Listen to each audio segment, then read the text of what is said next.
What's up YouTube? Welcome back to today's video. First off, hope you're all having a great day today. And in today's video, I'm gonna be telling the story of how my sister became an Outlaw Kart champion. Now you're probably wondering which sister I'm talking about. My younger sister Carly, she's 13 years old and she is a multi-time Outlaw Kart champion here in Oregon. But she's not the one I'm talking about. I'm talking about my older sister Carissa, who's 18 years old and is graduating from high school this year. A lot of you guys didn't even know she existed. But this is the story of how she became an Outlaw Kart champion here in Oregon. So of course I play a small role in this story, and in fact, I'll take credit for the reason Carissa got to drive the car in the first place, but we'll get into that in just 1 minute. But now Carissa's gonna come on this YouTube video and tell it from her perspective, the champion of the beginner box division. This was the biggest moment of your racing career. How did it feel to win your first championship? Yeah, I mean, it was my only big championship. Yeah. It was Carissa's only victory, but we're gonna get into the story. So it goes back to 2011. It starts on May 1st. So this story is unique. It's not like Carissa just woke up one day and wanted to race. There was a few events that actually led up to her making her first career start in the beginner box stock division. So May Day 2011, I was at my buddy's birthday party, Nathan, you've seen him in just a few videos, and there was myself and a bunch of second grade boys there.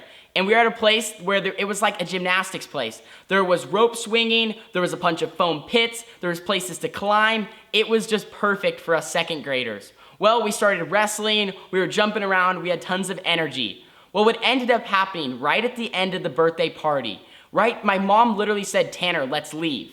So my mom said it was time to leave, and I looked at her and I was like, 1 more minute, we just wanna go do one more thing. Nathan and I, we ran over, and it was like the gymnastics, rope swingy things. You know what I'm talking about, the rings? So we were swinging from ring to ring, and they were pretty high up in the air. I don't remember exactly, I maybe wanna say like 10 feet-ish, I don't know, but you know, us being little second graders, that was kinda high up, and there was no crash mat.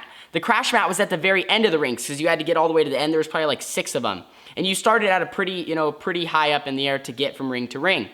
And so I started swinging, and on the first one, I slipped. And how I slipped, I like flipped, and my head was going straight towards the ground.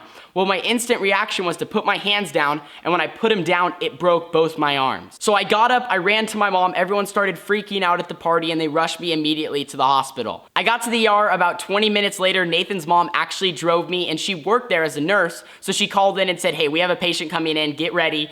And I had a really bad broken wrist. It wasn't just like a cast on each arm.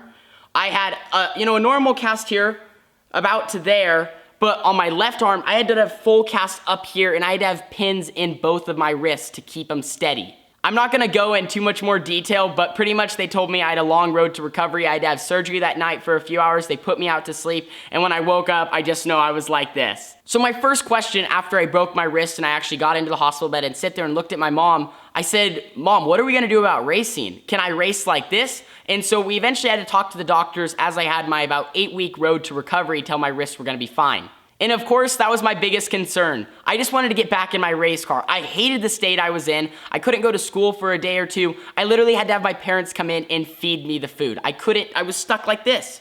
I couldn't do anything, well, at least with this arm. This arm I could move a little bit more, but for about the first 2 or 3 weeks, I just kind of was limited with my arms. So I was in the beginner and the box stock division. I was trying to run both classes every single night at the Southern Oregon Speedway, and I wanted to run for points. So we were talking to the doctors, and like, when can he get back in a race car? He really wants to run for points. Well, thankfully with Metford, their schedule was really spread out. Like, they run 1 or 2 times a month, so it gave me only about 2 or 3 races before I could get back in the car, and if I had subs for those races, then I would be good to go. So here was our plan that we came up with after we read the rules. I could have 2 subs. My sister was gonna run for 2 races. Then I was gonna get back in the car and hunt for the championship in the beginner box stock division. So that still meant being out for 6 weeks and watching my older sister race, who had never raced before. So we were super skeptical on how it was gonna go, or if she was even gonna be fast. So I was heartbroken. Carissa was gonna start her racing career though, because I broke my wrist. And on May 15th, she got in the cart for the first time to get fitted in the beginner box stock division.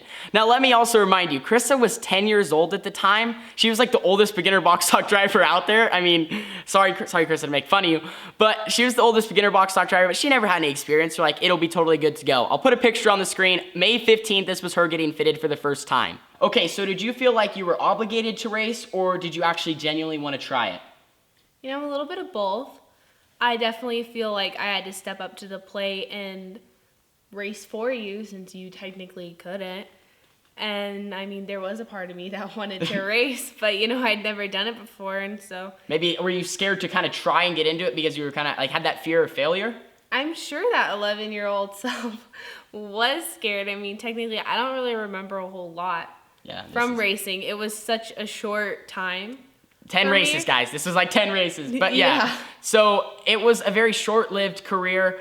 I think getting into it, like you said, a little bit of fear of failure, especially also, we had already raced. We were a very competitive family, so it's definitely something to step right in and try. And yeah, I think it was more of just like a quick decision. I mean, we didn't have very many options. There wasn't a ton of cars at the Southern Oregon Speedway. I mean, we did get like 10 solid beginner box stocks, maybe a few more on a night.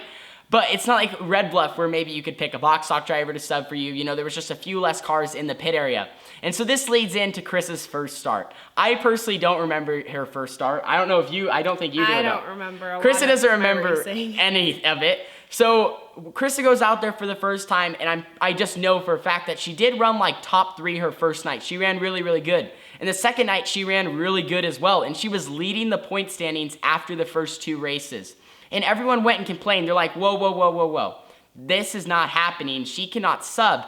A bunch of parents were mad that they were going to let her sub and then let me get in right after, because the next race, I was going to make my debut back. So the track promoter came to us after the second race, and Carissa was leading the points, and said, you have 2 options. Either Tanner can come in and start racing and he'll be 2 points behind, or 2 races behind, or Carissa can just finish off the season and try to make a run at the championship. And when we heard that, Carissa, what was your response? You know, I just had to finish what I started.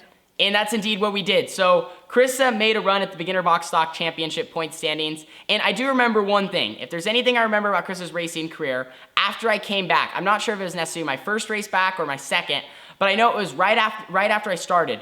I was leading the A main event. Carissa was running second. We were coming down to the finish. There was like 2 or 3 laps to go. I'm lapping this guy. And the lap car turned left on my nose, sent me in the infield. Carissa passed me, and another car, I don't remember who was in second, but I ended up finishing 3rd. That's how Carissa got her one and only A main event win in the beginner box stock division. So an eventful finish there, and her one and only win. So that was like the one mini story that I do remember from the whole season. And ended up, there was a few races left after that win. It was neck and neck, and Carissa was just really, really consistent. I think that's what surprised even myself, my dad, my mom. We really didn't think Carissa was gonna be anything. Sorry, we didn't really believe in you much. I mean, it was her first start, and she was actually on the gas pedal. So Carissa ended up winning the championship, and to prove it here, we brought her championship jacket and her championship trophy. Here's the trophy, and if you wanna flip the jacket around, and we'll show them what it says. On the front, Carissa Holmes, and on the back, 2011 Southern Oregon Outlaws Kart Racing Beginner Box Stock Points Champion. So that's pretty cool. Here's the trophy, a good sized trophy. I have a few of these. I was so, like, this was so cool back then. I mean, still a cool looking trophy now. But that's just our proof of this story and how it all went down. I wish I had some GoPro footage or stuff like that. I do have a few photos though of when we did race. This was after, this could have definitely been the night actually she won. I'll put it up on the screen right now. We made the article, we posted it on social media, and it was like, you're seeing 2 of Tanner, more of a joke. And we both had the exact same looking car, both green and white, and that was us in hot laps together. So that is that, and Carissa will have that trophy forever to remember her short-lived career. So you're like, what happens after that? Well, we went to the award ceremony. Carissa got all that cool stuff, you know, to remember it. And we're like, okay, she actually has some potential maybe to keep trying it. We're gonna see if she wants to keep going. My dad bought her a new Bell helmet. Not like the RS7 nowadays, but he got her a nice helmet, got her a suit, and we went up to Cottage Grove Speedway. He got her a brand new wrap because Carissa kind of felt like she was committed to this. You know, she won the championship. She was ready to go. So we went up to Cottage Grove, and now she was in the box stock division because she was a 10 or 11-year-old beginner box stock driver. So we go up to the Cottage Grove Speedway. It's September 3rd, one of their final Outlaw Kart races of the season. Carissa has a sharp new wrap, looks great. We're ready to hit the racetrack, and she was in the box stock division for the first time. She goes out there, she looks all right. She's not a speed demon like she was in the beginner box. And she ends up getting lapped in the A main event and hangs up the helmet and decides not to race anymore. What kind of made your decision to all of a sudden just instantly kind of quit and not want to do it anymore? I don't know. I just think after winning the championship and everything, it just wasn't for me. You were already back in the car, and I didn't feel like I needed the purpose. It already was good. Yeah, purpose wasn't there. And, you know, I was like the star of the show in Metford. And now she was a one-hit wonder. That's what we always said. And so she hangs up the helmet, and that's how Carly did get 22C. So she just adopted literally that paint scheme. And I'll put another picture up on the screen just for a clearer one. This actually has Carly in it about a year or two later. But that's what her car looked like. What we ended up doing is just literally taking off the Carissa Holmes on the top of the wing and put Carly Holmes.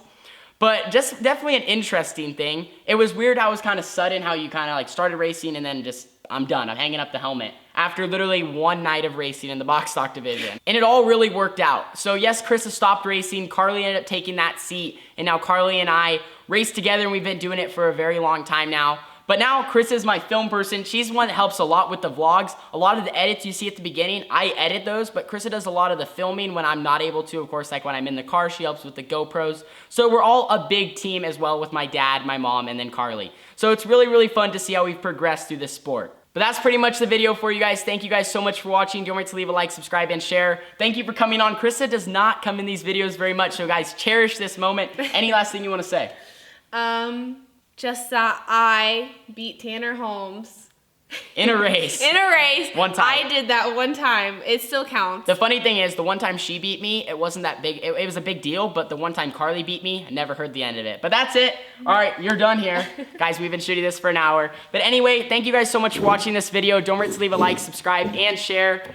Man, it's going to be fun. We got sprint car racing this weekend as long as it doesn't rain out. Let's pray the rain stays away. It's looking good, though. See you guys all. Let me know if you want more story times. And thank you, Carissa, for coming on. I'll see you all in the next one. Deuces.